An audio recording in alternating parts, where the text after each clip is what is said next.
On July 11th, 2026, Boston Harbor was invaded by more than 50 sailing vessels. But this wasn't a response to us throwing more tea into the sea. No. This was Sail Boston 2026, the last stop of Sail250, America's 250th anniversary maritime celebration. Tall ships from across the globe made 5 stops from New Orleans all the way up the East Coast to the Bay State. But my chief interest was to explore the vessels with the deepest historical connections. So on July 15th, I took the train into Boston. So it's just past 8 o'clock. We just left South Station and going towards Rose Wharf, where we're going to get some tickets to go to Long Wharf, to jump on the ferry, and then get across to Charlestown, where we're going to have breakfast. And then after that, we're going to see our first ship. Hopping on the ferry felt like the obvious choice. It actually takes less than 10 minutes to go to the Charlestown Navy Yard. Plus, you have the opportunity to see this gorgeous view of the harbor.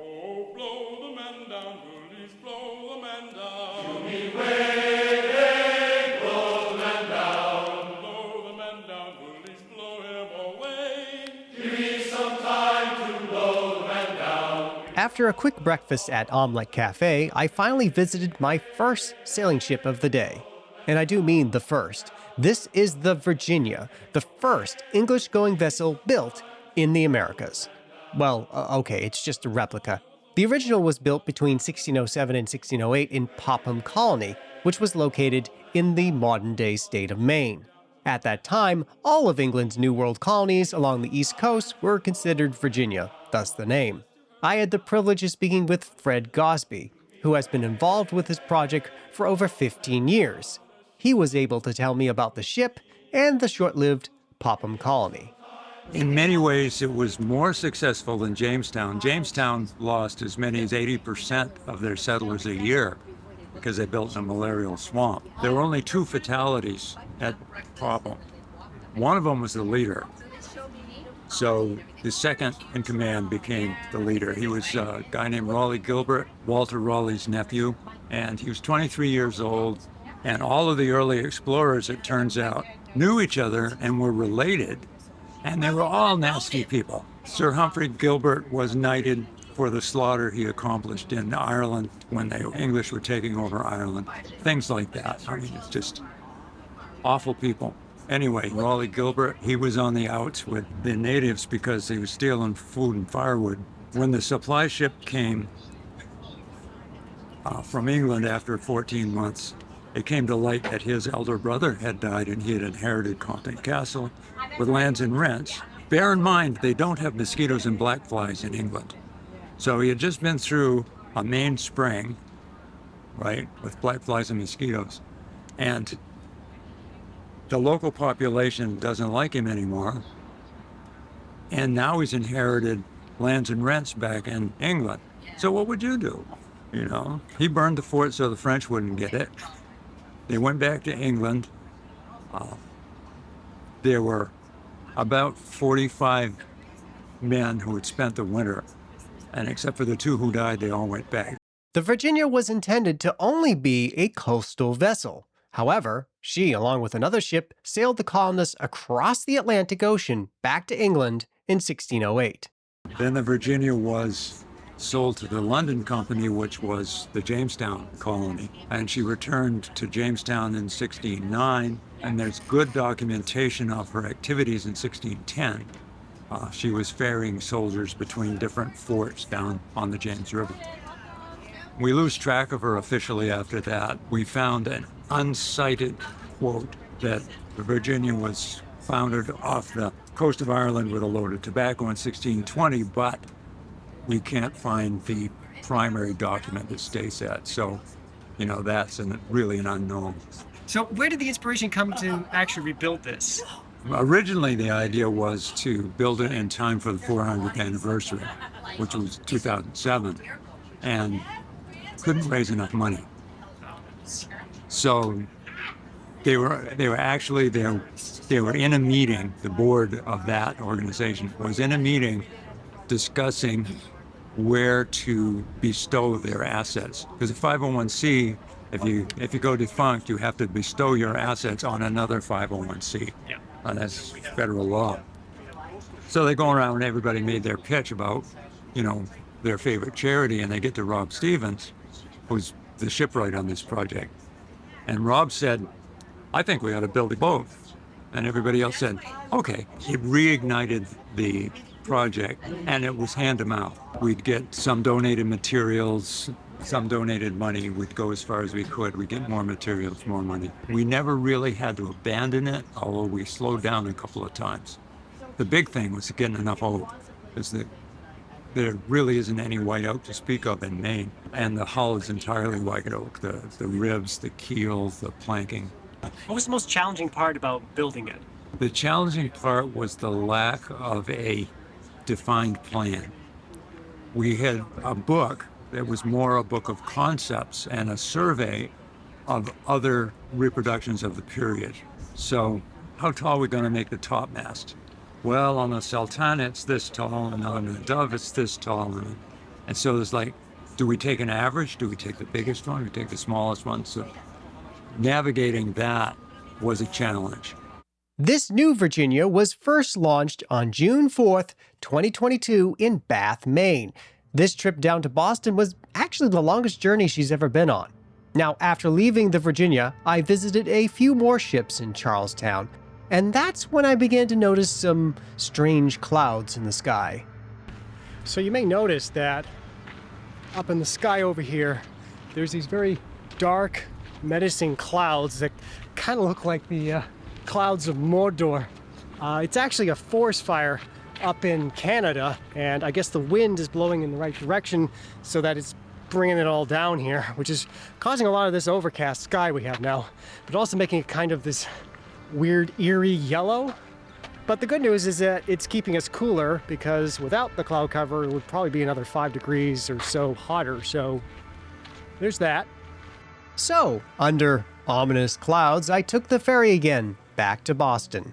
There were 2 reproductions of 17th century vessels that I was interested in seeing. The first was the Mayflower II, which was launched in 1956. Obviously, she is a reproduction of the original Mayflower, which brought the Pilgrims to Plymouth, Massachusetts in 1620. And that is where she's usually docked. There's also the Kalmar Nyckel, which in 1638 brought Swedish settlers to New Sweden, which was along the Delaware River. The Replica was launched in 1997. Her home base is at the Copeland Maritime Center in Wilmington, Delaware. Moving ahead almost 2 centuries, we have the Fame. She's a replica of a schooner from Salem, Massachusetts that was America's first privateer to set out during the War of 1812. This second Fame was built between 2002 and 2003 in Essex, Massachusetts. As of this April, she is now part of the Liberty fleet of tall ships located right here in Boston. There were actually quite a few reproductions of Baltimore clippers, a ship that was also commonly used as privateers in the War of 1812. Among these were the Liberty Clipper, the Lynx, and the Pride of Baltimore II. But what about actual old ships, not replicas? Well, the oldest ship to make the trip to Boston is the bark from Galveston, Texas, the Elissa. So besides the Constitution and port that's always here, this is like the oldest ship here, right? Yep. Wow. 1877. We went to some reproductions of old ships, but this is like an actual old ship. Yes. She is the third oldest actively sailing ship of her type in the world. The second is the James Craig out of Australia. Oh. And then there's the Star of India in California. So where'd you say it was originally built? Scotland? Aberdeen, Scotland. So she was operating out of Scotland for about 20 years in the 19th century, and then she was kind of progressively sold and downrigged. So she was a schooner for a while. They're like, let's get rid of these square sails, let's re-rig her. Yeah. And then eventually they cut off the masts, they put in a motor. At the 20th century, she was smuggling cigarettes in the Mediterranean. Wow! She's got an interesting history. Yeah. In 1975, the Elissa was actually in a salvage yard in Greece. And that's when the Galveston Historical Foundation came along, looking for a tall ship with a connection to the city. They could identify what ship it was, because when they removed the mast, they just cut them off at the neck. So below decks, the original mizzen mast was still there with the builder's plate. So they know, oh, this is the Elissa out of Scotland. Wow. And they were able to track down old records and find that she had visited Galveston twice in the 1880s. And they're like, good enough. So the Galveston Historical Foundation owns her now. Privately owned. It's not associated with any government, like a lot of these others. Right. A lot of the big ones here are naval training ships. And you sail it? You have to put Every the- chance we can. You do. There's an engine. Oh, we forgot to. We'll use it if we need to. Like coming across the You were Gulf. coming from New York to here, did you? We had kind of like motor to get here in time, Yeah, and yeah. they're like, we're 6 hours from Boston. We can't dock there for another day, so let's just sail down. That was good. We had to motor across the Gulf because we were going east. The wind. Yeah, and the wind is, when the But wind is in the wrong direction, a square rig rigger has a hard time. we can sail with wind. A little bit. Possible. It's just a thing. Yeah. But from Florida up into the Chesapeake, we didn't touch the engine for 5 days. That's It great. was entirely sailing. Great stretch. That's good. And what do you have for a crew? How many? On the way up is 32. I think we're about 32. 40 right now. Oh, In the 19th century, she would have 12 crew. 12. Only 12. 8 deckhands, 4 officers. Who's smuggling Thank cigarettes you. with this or whatever? We don't know. Oh, I don't know that part. Like, it's one of those bits of history that's like tossed around, and I don't know who, but that's just apparently what she was doing. oh, okay. Yeah. I assume this was a while ago. Or... 1940s or 50s, I think. Okay, so they're still using. Oh, but they had an engine at that point. Yeah. Oh, okay. Yeah, that's They had like one mast that was being used as a crane. Like her first engine was actually installed in I think 1912-ish, okay. somewhere around that era. Yeah. Because it makes it way more maneuverable and Especially if the possible wind to doesn't. dock. Yeah, you're not as subject to the wind. But yeah, the engine really helps with docking and anything in close quarters where you need more steerage. But she can actually go faster under sail than under engine. Okay. Yeah. So what year again was it? Was it? Would Galveston get it, or was In it the rescued? 1980s. So it was rescued in the 80s, and 70s, and then I think the first time she was sailing again was 82. Yeah, in 86, they brought her up to New York for the centennial of the Statue of Liberty. But since then, she hasn't left the Gulf since this trip. oh, since it's the first time out in a long time. Long time. The that's last fine. time she was in Boston was 1888. Oh, okay. Yeah. That's a 1888. that's a long time. If you're interested in visiting or learning about any of the ships I've mentioned, check the description down below for websites with more information. Now, I did skip over the USS Constitution, the world's oldest commissioned warship still afloat, but since Charlestown Navy Yard is her home port, we can save a deep dive into her history for another time.